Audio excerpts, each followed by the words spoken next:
गर्मी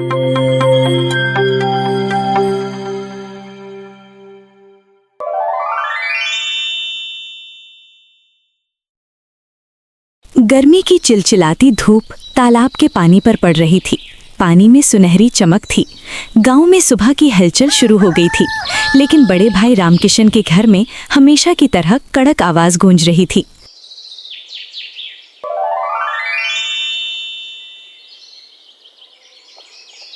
अरे ओ मोहन, उठ जा, कब तक सोता रहेगा?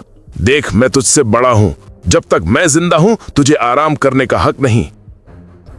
छोटा भाई मोहन, जो अभी अभी जागा था, चुपचाप उठ गया।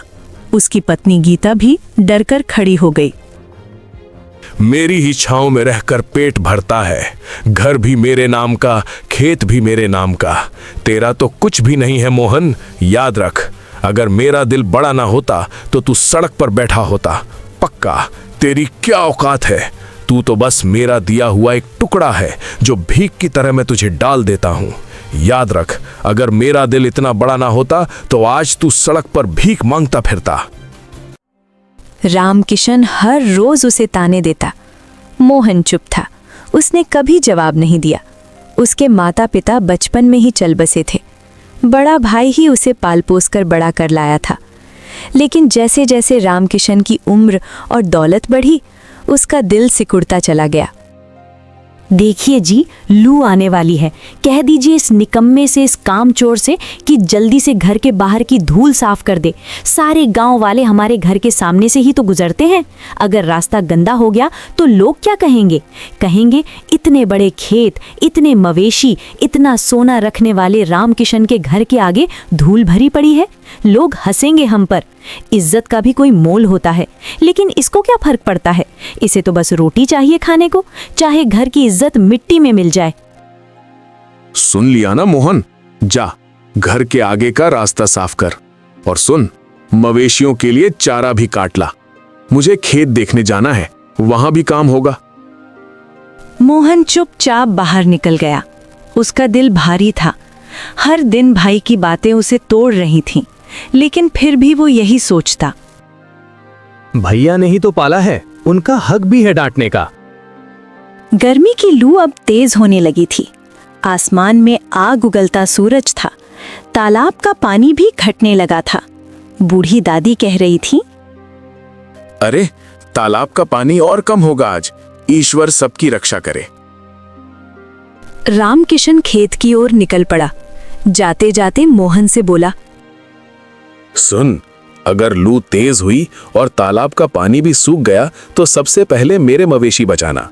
तेरा सामान तो वैसे भी कोई काम का नहीं, पर मेरी गाय भैंस मर गई तो नुकसान मेरा होगा। और हाँ, अगर खाना खाने का मन करे तो पहले मुझे खिला देना, तो बाद में खा लेना, समझा? ये कहकर वो चला गया। गर्मी अब भयंकर हो चली थी।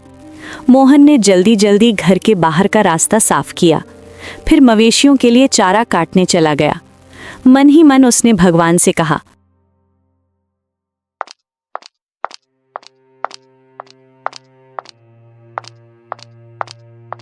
हे प्रभु, इस गर्मी में हमारे घर बचे रहें। भले ही मेरा कोई सामान जल जाए, पर भाई का घर बचा लेना। उनके पास तो सब कुछ है, मैं तो जहां भी जाऊंगा रह लूंगा।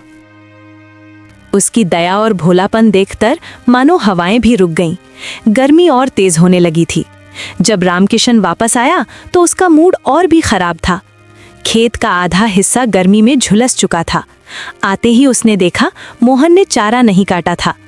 दरअसल लू इतनी तेज थी कि मोहन खुद झुलस कर बैठा था, लेकिन रामकिशन को उसकी हालत से कोई फर्क नहीं पड़ा।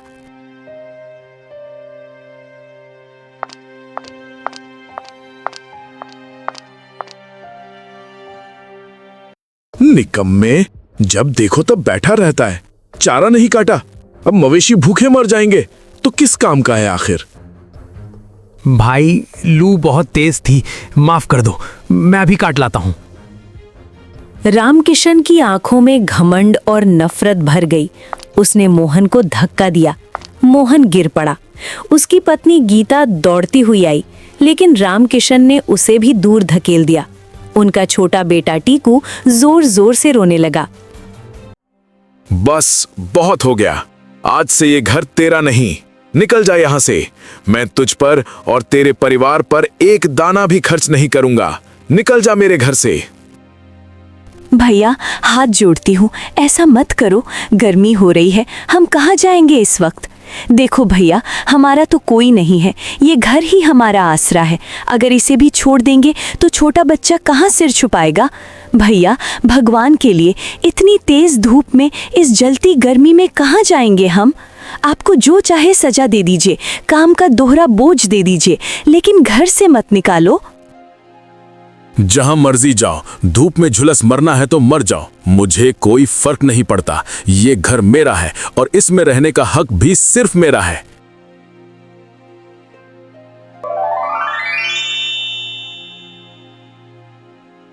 गर्मी की लपटें अब मोहन के आंसुओं के साथ मिल चुकी थीं। वो चुपचाप उठा, उसने अपनी पत्नी और बेटे को साथ लिया और निकल पड़ा। बाहर तेज धूप चल रही थी, गर्म हवा उनके पैरों को जला रही थी। टीकू का शरीर लू से तप रहा था। गांव के लोग खिड़कियों से देख रहे थे, पर किसी की हिम्मत नहीं हुई कुछ बोलने की। रामकिशन से सब डरते थे। मोहन धीरे धीरे तालाब की ओर बढ़ गया। तालाब किनारे थोड़ी सी ऊंचाई थी, जहां नीम का बड़ा पेड़ था। वहीं पर एक पुरानी झोपड़ी थी। उसी पेड़ के नीचे उसने गीता से कहा, यहीं रुकते हैं गीता। देखो, ये पेड़ की जड़ें भले ही बाहर निकल आई हैं, ये झोपड़ी भी पुरानी और टूटी फूटी है, लेकिन हमारे लिए ये भी किसी महल से कम नहीं है। कम से कम हमारे सिर पर एक छांव तो होगी। ईश्वर ने हमें हर मुश्किल से बचाया है गीता, आज भी बचाएंगे, मुझे पूरा भरोसा है। हमारे दुख के दिन जल्दी ही खत्म होंगे, हमें बस हिम्मत नहीं हारनी है। जब तक ये सांसें चल रही हैं, मैं तुझे कभी भी खुले आसमान के नीचे सोने नहीं दूंगा। सुनिए जी, हमने किसी का क्या बिगाड़ा था? हम तो हमेशा सबका भला ही चाहते थे, फिर भी भैया ने हमें क्यों निकाल दिया? उनका दिल इतना कठोर कैसे हो गया? हम तो अपने हक का भी नहीं मांग रहे थे, बस 2 रोटी और सिर छुपाने की जगह चाहिए थी। क्या यही हमारा कसूर था? भगवान ही जाने अब हमारा क्या होगा। गीता मत रो, देखो टीकू को लू लग जाएगी, उसका बदन तप रहा है। अगर तू ऐसे टूट जाएगी ना तो मैं भी कमजोर पड़ जाऊंगा। मैं अभी जाता हूँ गांव के बाहर, वहां पेड़ के नीचे सूखी छाल पड़ी थी, वही ले आता हूँ। देख लेना, इसी जलती गर्मी में, इस कठिन वक्त में हम अपना घर सजाएंगे। हाँ, टूटी फूटी झोपड़ी होगी, दीवारों से लू भी आएगी, लेकिन वो हमारा होगा गीता, सिर्फ हमारा। छोटा सा, लेकिन उसमें तेरा, मेरा और टीकू का सपना होगा। मुझे यकीन है भगवान हमें देख रहे हैं। एक दिन यही धूप हमारी खुशियों की सुनहरी सौगात लेकर आएगी। वो उठा और गर्म धूप में चला गया। उसकी पत्नी अपने तपते बेटे को सीने से लगाकर बैठ गई। आसमान से आग बरस रही थी, नीम के पत्ते सूख रहे थे, पर उसी पेड़ की छांव तले एक टूटे परिवार ने नया जीवन शुरू करने की ठानी थी। गर्मी की लपटें थमती नहीं थी। मोहन, गीता और टीकू तालाब किनारे नीम के पेड़ के नीचे झोपड़ी में बैठे तप रहे थे। टीकू भूख से रोने लगा। उसकी रोती आवाज सुनकर गीता भी रो पड़ी। मोहन गांव के बाहर बने कूड़े के ढेर तक गया। वहां लोगों द्वारा फेंकी गई सड़ी गली सब्जियां और पत्तियां पड़ी थी।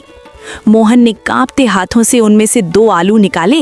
एक आधा सड़ा हुआ था, दूसरा भी गला था, लेकिन उसके लिए यही अमृत था। ईश्वर, तू ही मालिक है, तू ही रक्षक है।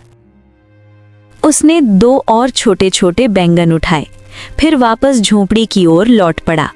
रास्ते में गर्म लू उसके झुलसे शरीर में चुभ रही थी। धूप तेज थी और आसमान आग उगल रहा था। जब वो झोंपड़ी में पहुंचा तो गीता ने उसे देखकर रोते हुए कहा,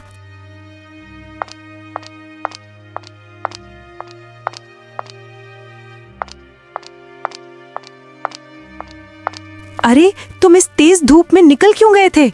देखो तो सही, लू कितनी तेज हो रही है। तुम्हारा सारा बदन तप रहा है। तुम ऐसे बाहर क्यों निकल गए थे?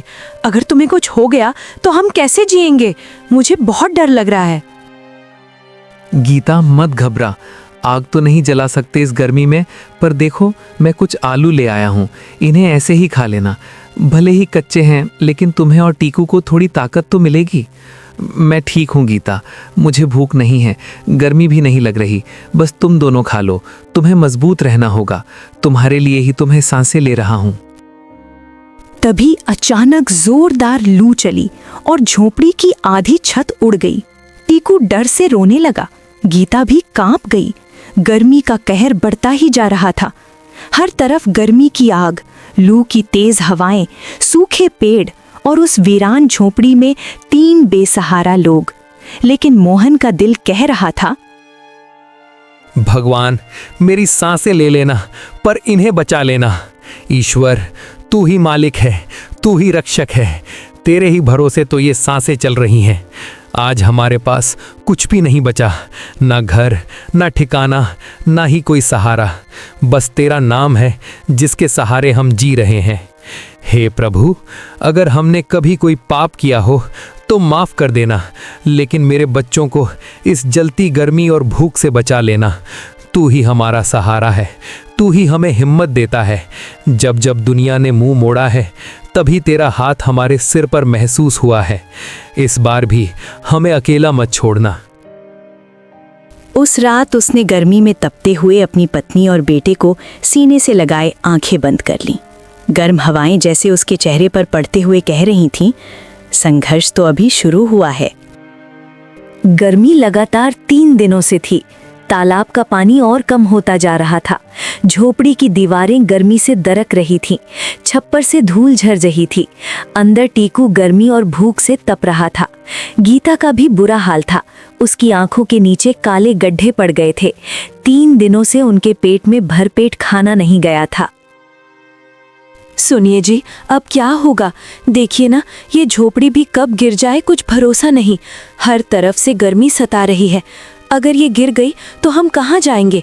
टीकू को देखिए, उसे तेज बुखार है, उसकी सांस भी भारी हो रही है। उसके लिए तो दूध तक नहीं है हमारे पास।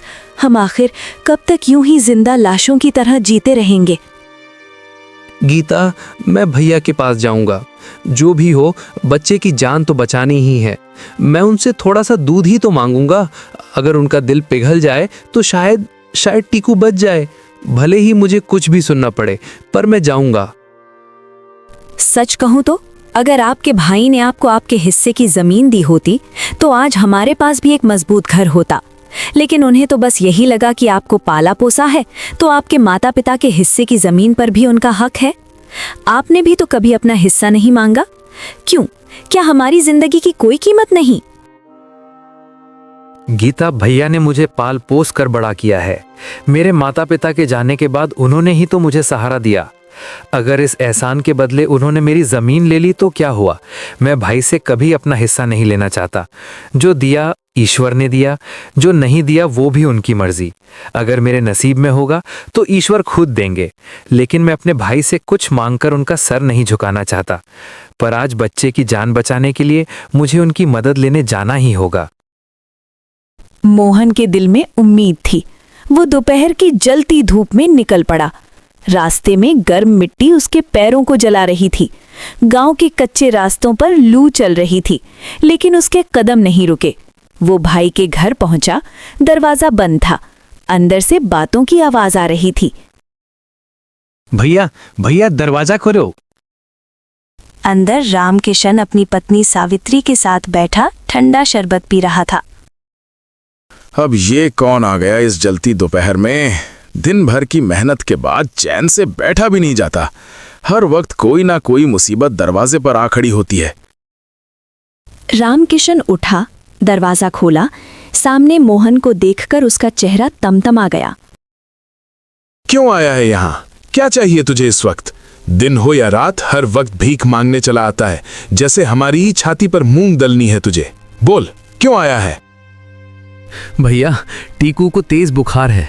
3 दिन से धूप में तप रहा है। उसका पूरा बदन गर्म पड़ रहा है। उसके पास ओढ़ने को कुछ नहीं है, खाना भी नहीं है। झोपड़ी कभी भी गिर सकती है। भैया, कुछ अनाज दे दो, कोई पुरानी चादर ही दे दो। बच्चा है भैया, उसकी जान बचानी है। हम कहीं और नहीं जाएंगे, बस उसकी सांसें चलती रहें। इतनी सी दया कर दो। सुनो जी, देखिए तो ये फिर आ गया भीख मांगने। निकम्मा कहीं का। काम धंधा तो है नहीं, बस दूसरों के दरवाजे पर हाथ फैलाना आता है। अरे हट, हमारे पास भी खाने को कुछ नहीं है, समझे? निकल जा यहाँ से। और सुन, आइंदा मेरे दरवाजे पर भी मत दिखना, नहीं तो इस बार खदेड़ दूंगा। जा, जहां जाना है, मरना है तो मर जा। मुझे तेरी और तेरे बच्चे की कोई फिक्र नहीं है। गर्मी की लू उसके आंसुओं के साथ बह रही थी। वो उल्टे पांव लौट पड़ा। गांव के कुछ लोग अपनी अपनी खिड़कियों से देख रहे थे। मोहन ने घर के आगे जाकर मदद मांगी। घर के मालिक ने तिरस्कार से कहा, जब तेरा अपना भाई ही तुझ पर दया नहीं कर रहा तो हम क्यों करें? निकल यहाँ से। आखिरकार वो टूटे दिल से जलती लू में और खाली हाथों के साथ फिर उसी तालाब किनारे की झोपड़ी में लौट आया। गीता ने उसके चेहरे की हालत देख ली। उसने कुछ नहीं पूछा। दोनों की आंखों से आंसू चुपचाप बहते रहे। बच्चे के लिए खाने का इंतजाम करने वो फिर से निकला। दोपहर की गर्मी थी। रास्ते में गांव के बाहर नीम के पेड़ के नीचे उसने एक बूढ़ी अम्मा को देखा। उसके शरीर पर एक फटी पुरानी धोती थी। उसके बाल बिखरे हुए थे, उसके होंठ सूख रहे थे और आंखों में बेबसी थी। वो पूरी तरह लू में झुलस चुकी थी। मोहन का दिल रो उठा। अम्मा, यहाँ क्यों खड़ी हो? इतनी गर्मी में झुलस जाओगी। तुम्हारा ये पतला सा कपड़ा भी जल रहा है। चलो कहीं छांव में बैठ जाओ, लू लग जाएगी। अम्मा, कुछ तो बोलो, इतनी दोपहर को यहाँ अकेली क्यों खड़ी हो? बेटा, कई दिनों से कुछ खाया नहीं। भीख मांगने गांव गई थी, मगर किसी ने कुछ नहीं दिया। किसी के पास 2 वक्त की रोटी भी नहीं बची, या शायद किसी का दिल ही मर गया है। अब ये बूढ़ा शरीर जवाब दे रहा है। खड़े खड़े भी सांस नहीं ली जा रही। हाथ पैर सुन्न हो गए हैं, पेट में भी कुछ नहीं। लगता है बेटा अब भगवान ही बुला लेंगे। आज शायद आखिरी दिन है, पर कोई बात नहीं। भगवान के पास जाऊंगी तो शायद वहां भूखा ना रहूं। मोहन की आंखों से आंसू बह निकले। उसने कांपते हाथों से अपनी जलती जेब टटोली। उसमें कूड़े से मिले 2 छोटे आलू थे, जिन्हें वो टीकू और गीता के लिए लाया था। लेकिन अम्मा की हालत देखकर उसका दिल भर आया। उसने दोनों आलू बूढ़ी अम्मा के हाथों में रख दिए। अम्मा ने कांपते हाथों से आलू पकड़े और आंसुओं से भीगे हुए चेहरे से मुस्कुराई। बेटा, तूने आज मेरी जान बचा ली। लोग अपने बच्चों के मुंह से निवाला नहीं छीनते, लेकिन तूने अपनी पत्नी बच्चे का निवाला मुझे दे दिया। भगवान तुझे बहुत देगा। अम्मा, मेरे नसीब में देने के लिए कुछ भी नहीं है। ये तो बस मेरी मजबूरी और लाचारी है। मैं खुद किसी से मांगता फिर रहा हूँ। भला तुम्हें क्या दे सकता हूँ? काश अम्मा, काश मेरे हाथ में भी कुछ होता तो तुम्हारे पैरों में रख देता। मैं तुझे आशीर्वाद देती हूँ बेटा। बोल, क्या चाहिए तुझे? जो मेरे बस में होगा वो दूंगी। बूढ़ी हूँ, हाथ खाली हैं, पर दुआएं देने की ताकत तो अभी बाकी है। अम्मा, आप भी मजाक कर रही हो। भला आप क्या दे सकती हो मुझे? लेकिन अगर सच में कुछ मांग सकता तो एक पक्का घर मांगता अम्मा। एक ऐसा घर जिसकी छत से धूल न झरे, जिसके अंदर मेरी गीता और मेरा टीकू लू से न तपें, धूप से न झुलसें। बस एक पक्का घर, यही सपना है मेरा। जा बेटा जा, जो तूने मांगा है वो तुझे जरूर मिलेगा। आज मेरी एक इच्छा पूरी हुई है, पर तेरा सपना अधूरा नहीं रहेगा। ये मेरा आशीर्वाद है। ईश्वर तेरी ये इच्छा पूरी करेंगे। जा बेटा, तेरे दुख के दिन खत्म होंगे। मोहन को लगा अम्मा शायद बुढ़ापे में भ्रमित हो गई हैं। वो चुपचाप आगे बढ़ गया। उसकी आंखों से आंसू बह रहे थे, लेकिन दिल हल्का था कि उसने किसी भूखे को खाना तो खिलाया। जब वो वापस अपनी झोपड़ी के पास पहुंचा तो उसकी आंखें फटी की फटी रह गईं। जहां वो टूटी फूटी झोपड़ी छोड़कर गया था, वहां अब एक बड़ा सा पक्का घर खड़ा था। लाल ईंटों की दीवारें, मजबूत छत, खिड़कियां और सामने एक छोटी सी ओसारी जहां गीता बैठी थी। उसके चेहरे पर हैरानी और खुशी दोनों थी। सुनिए जी, ये घर कहाँ से आया? जब आप गए थे तब तो कुछ नहीं था। अचानक बिजली कड़की, बादल गरजे और फिर ये घर जैसे भगवान ने बना दिया हो। मोहन की आंखों से आंसू बह निकले। उसने आसमान की ओर देखा। गर्म हवाएं अब ठंडी लग रही थीं और उसे ऐसा लगा जैसे ईश्वर खुद उसे छूकर कह रहे हों, तेरी दया और सच्चाई का फल मिला। गीता, आज मुझे एक बूढ़ी अम्मा मिली थी, शायद वही फरिश्ता थी। मैंने उन्हें 2 आलू दे दिए और उन्होंने ये वरदान दिया। ये उनका आशीर्वाद है। उस शाम पहली बार मोहन और गीता ने एक पक्के सुरक्षित घर की छांव में बैठकर ईश्वर को धन्यवाद दिया। बाहर गर्मी थी, लू थी, धूप थी, पर उनके दिलों में सिर्फ शांति और कृतज्ञता थी।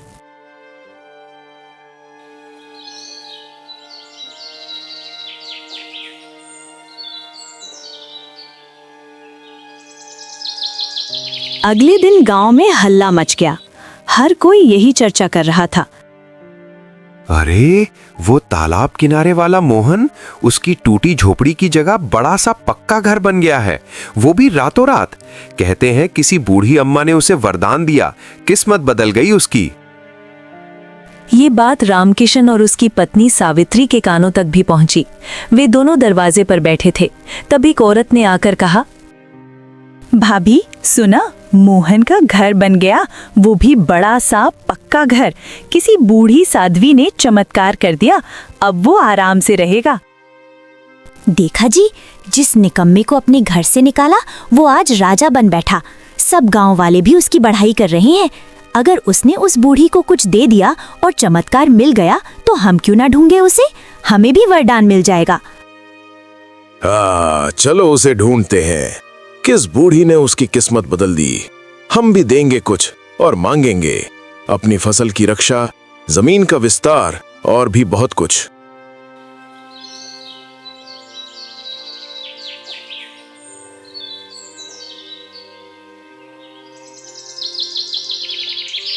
अगली सुबह रामकिशन और सावित्री गांव के बाहर निकल पड़े। तेज धूप, गरम मिट्टी और लू में वे हर जगह बूढ़ी अम्मा को ढूंढने लगे। नीम के पेड़ के नीचे भी गए जहां मोहन को अम्मा मिली थी, वहां कोई नहीं था। फिर वे तालाब किनारे पहुंचे, वहां भी कोई नहीं मिला। गांव के मंदिर, तालाब, जंगल के रास्ते, हर जगह उन्होंने पूछा। लोगों ने मना कर दिया। कुछ ने कहा, अरे छोड़ो, तुम्हें वो अम्मा नहीं मिलेंगी। अगर वो सच में कोई फरिश्ता थीं तो किसी लालची इंसान के हिस्से में कभी नहीं आती। भगवान भी सोच समझ कर ही देते हैं। उसने भी देख लिया होगा कि कौन उसके लायक है और कौन नहीं। ऐसे लोग तो उसके पास जाने के काबिल भी नहीं होते जो सिर्फ अपना स्वार्थ देखते हैं। उन्हें फरिश्ते नहीं मिला करते। 3 दिन तक ढूंढने के बाद दोनों थक कर घर लौट आए। सब तेरी ही वजह से हुआ रामकिशन, हाँ सब तेरी वजह से। अगर तूने उस बेचारे मोहन को घर से ना निकाला होता तो ये दिन तो कभी नहीं देखने पड़ते। अब देखना, अब वही गांव में सबसे बड़ा कहलाएगा। लोग उसकी इज्जत करेंगे और हम पर थूकेंगे। लोग कहेंगे कि रामकिशन ने अपने ही भाई को घर से निकाल दिया था और देखो ईश्वर ने कैसे पलट दिया उसका नसीब। तूने बहुत बड़ा पाप किया है, बहुत बड़ा, और उसका फल अब हमें भुगतना पड़ेगा। मेरी वजह से? अरे मेरी नहीं, तुम्हारी वजह से हुआ ये सब। तुम ही तो दिन रात उसे कोसती रहती थी। कभी उसकी गरीबी का ताना देती, कभी उसके निकम्मेपन का। तुम्हारे ही कहने पर तो मैंने उसे घर से निकाला था। तुम ही तो कहती थी कि उसका होना ना होना बराबर है। अब क्यों मेरे सिर मड़ रही हो सब कुछ?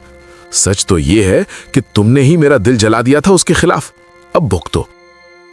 भोगा तो तुम भी और मैं भी। रामकिशन और सावित्री का चेहरा उतर गया। उन्हें लग रहा था जैसे उनके हाथों से सब कुछ फिसल रहा हो। उनका घमंड और लालच उन्हें भीतर ही भीतर जला रहे थे। उधर मोहन, गीता और टीकू तीनों अपने नए घर में बहुत खुश थे। टीकू नए घर में दौड़ दौड़ कर खेलता। मोहन हर सुबह तालाब किनारे बैठकर भगवान को याद करता। उसकी आंखों में कृतज्ञता के आंसू होते। वो मन ही मन कहता, प्रभु, मैंने तो कभी मांगा भी नहीं, आपने इतना दे दिया। अब जीवन भर आपका ही नाम लूंगा। बाहर गर्म हवाएं चल रही थीं, तेज धूप थी, लेकिन अब डर नहीं था। अब वो पक्की छत के नीचे थे। अब उनके पास आसरा, सम्मान और संतोष था, जो रामकिशन के पास होते हुए भी नहीं था। कहते हैं धूप की तेज लपटें और लालच दोनों का कोई भरोसा नहीं होता। धूप जब चिलचिलाती है तो अपने साथ मिट्टी, घर, पेड़ पौधे जला देती है, और इंसान जब लालच में डूबता है तो रिश्ते, अपनापन, संस्कार सब जला देता है।